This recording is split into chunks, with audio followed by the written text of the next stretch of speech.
Sheikh Rodrigo Rodrigues é natural de Porto Alegre, graduado em licenciatura em Educação e Ciências Islâmicas pela Universidade Rei Saud, na Arábia Saudita, graduando do curso de Sociologia pela Unip e mestrando em Ciências de Hermenêutica do Alcorão pela Universidade Rei Saud. É membro do Conselho Superior dos Teólogos Islâmicos do Brasil. Atualmente é sheik da Mesquita da Liga da Juventude Islâmica em São Paulo e professor de ensino religioso na Escola Islâmica Brasileira em São Paulo. Que todos sejam contemplados com uma ótima palestra do sheik Rodrigo Rodrigues.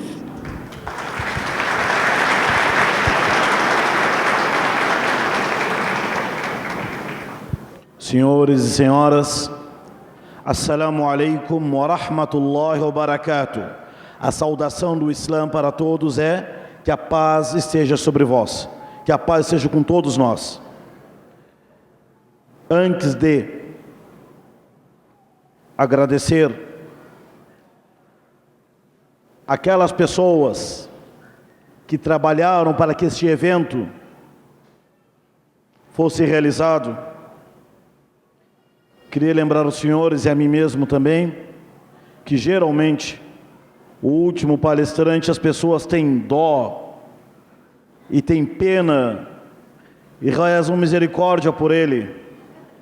Porém, o último palestrante também ele vai colhendo tudo que escutou e vai juntando também no seu buffet de palavras. Estamos aqui neste evento e não é o primeiro, e como nosso amigo representante da religião budista disse, a cada 2 anos encerra um ciclo e começa o outro, e começamos um outro ciclo. Estamos com esses eventos construindo e ao mesmo tempo quebrando. Mas para construir, primeiro tem que quebrar as barreiras, quebrar os paradigmas, quebrar os paradogmas. Estamos construindo, sim, uma ponte, onde eu posso chegar no outro lado. Precisa ter coragem, precisa ser corajoso, e o profeta Muhammad ele disse: Leisa shadidu sur'a. O valente não é aquele que derruba um ou derruba outro. O valente é aquele que se segura, que se mantém firme em seus princípios, respeitando todos. Falamos também a importância desse evento. Me veio na hora um ditado árabe que fala o seguinte: quem planta tâmaras não colhe tâmara. Quem planta tâmaras não colhe tâmaras. Mas como isto? Porque um pé de tâmara demora 60, 70 anos para dar os frutos. Mas quem planta diálogo interreligioso, quem planta paz, vai ver a paz, vai ver o diálogo. Nesta fraternidade, me veio em mente um versículo do Alcorão Sagrado, Surata, ou capítulo 49, onde fala o seguinte: ó humanos, nós, Deus diz, vos criamos de homem e mulher. Vos criamos de homem e mulher, e fizemos de vós inúmeros tribos e povos. Qual é o motivo que Deus fez essa diferença? Lita'arafu, em árabe, para conhecer-se uns aos outros. Conhecer um ao outro. Isso que estamos construindo com esses diálogos. Quebrando paradigmas primeiro. Quebrando aquilo que foi construído não por nós. As diferenças existem. As convicções religiosas devem ser respeitadas. As diferenças existem. As convicções devem ser respeitadas, porém temos, não há dúvida, valores, princípios únicos.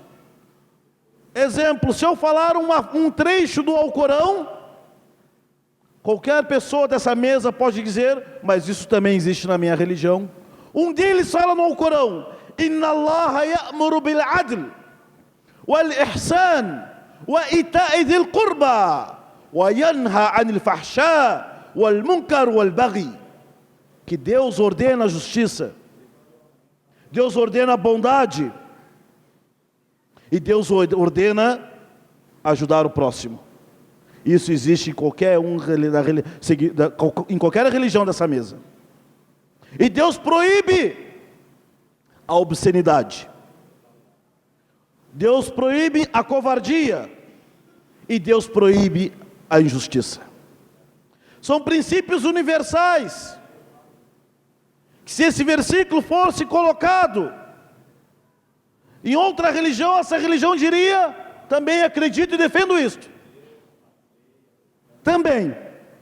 Outro versículo do Alcorão que muitas pessoas não conhecem o Alcorão. Tanto quando eu vou em algumas escolas, vou fazer conferências, palestras, eu pergunto para as pessoas. A primeira coisa, quando escutam islamismo, islâmico, qual é a primeira coisa que vem em mente? As pessoas no começo ficam com vergonha. Eu falo: pode falar, eu não vou explodir. Eu sei que você está pensando. Falam: homem-bomba, terrorista, Estado Islâmico. Daí vem a pergunta que eu faço. Tudo bem, mas você já conviveu, já conheceu algum muçulmano? Não. Está aí. Isso serve para qualquer religião. Se você encontrar alguém da religião kardecista, pergunte: o que vem em mente? Vai falar coisas que não conhece, e pergunta: mas você já conviveu? Conhece? O católico, o evangélico, a religião de Deus, e todos aqui, qual não recordo, mas para todos, podemos ter nossos paradigmas, nossos preconceitos, porém, alguém de nós, ou das pessoas, já conviveram, conheceram. Não precisa acreditar, cada um tem sua convicção, mas para respeitar e conhecer. Quando se apresentou o grupo, nossos queridos caigangues e guaranis, logo veio em mente todas as nossas religiões, sentados aqui nessa mesa, na mesa não, diante da mesa, todas nossas religiões. Eu fiquei curioso, não veio deste solo chamado Brasil. A única religião que veio deste solo é a religião indígena. Eu fiquei curioso.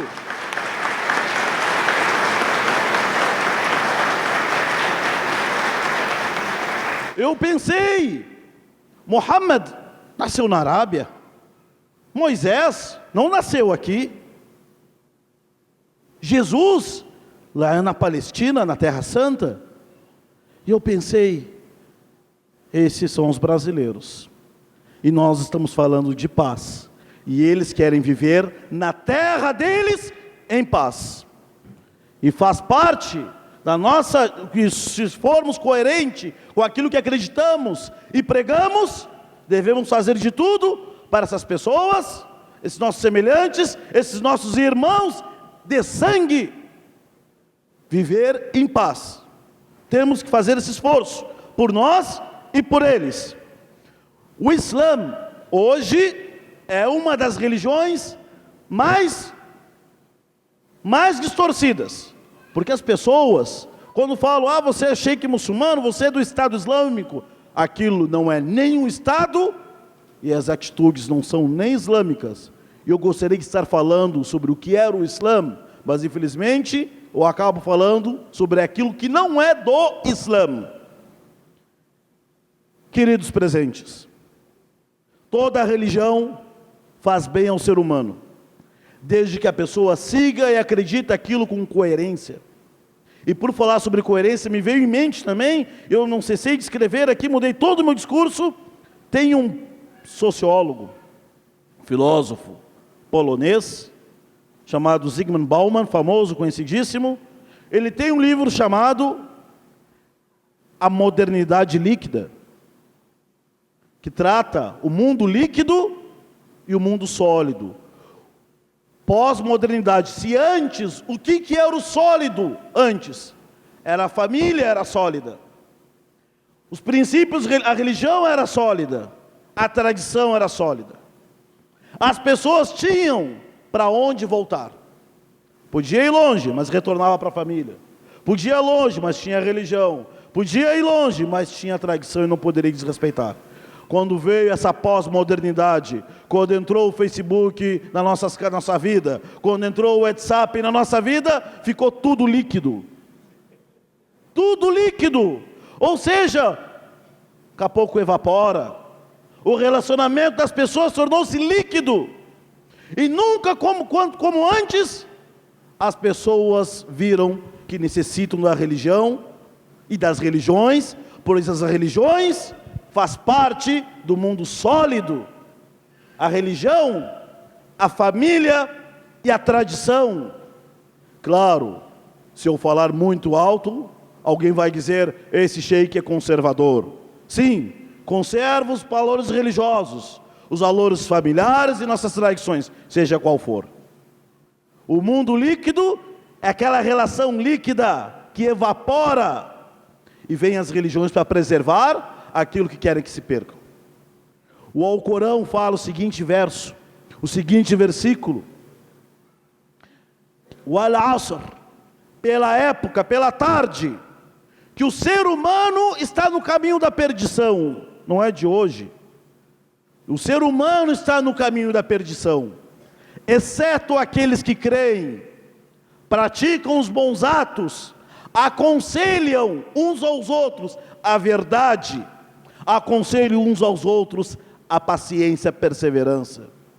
E menciona, aconselham uns aos outros a paciência e a perseverança. Temos que sermos pacientes, perseverantes naquilo que queremos, que é transmitir para o mundo uma nova visão, ou melhor, a visão correta sobre as religiões, onde a pessoa mantém a sua convicção religiosa, e por ter a sua convicção religiosa, isso não vai impedi-la de ela conhecer os seguidores de outra religião, conhecer o templo, porque nós não vamos acabar com o preconceito do mundo, porém iremos quebrar os nossos preconceitos. E termino, gostaria de falar mais, mas vocês já estão com pena de mim, por ser o último, falar, penúltimo, né? E termino com um verso do Alcorão. Esse verso eu ponho como cabeceira de cama, que fala o seguinte: Deus não muda a condição de um povo. Deus não muda a condição de um povo, a não ser se esse povo mude o que está dentro de seus íntimos. Esse encontro abençoado é uma mudança em nossos íntimos, é uma mudança de paradigmas. Nós estamos mudando, e repito como comecei, se o ditado árabe fala, quem planta tâmaras não colhe tâmaras, mas quem planta diálogo, colhe diálogo. Agradeço de coração a todos vocês, agradeço a Maringá, essa cidade linda, essa cidade verde, que recebe todo mundo de braço aberto, todas as pessoas. Agradeço a todos mais uma vez, e todo louvor e gratidão pertence a Deus, e obrigado. Salam alaikum.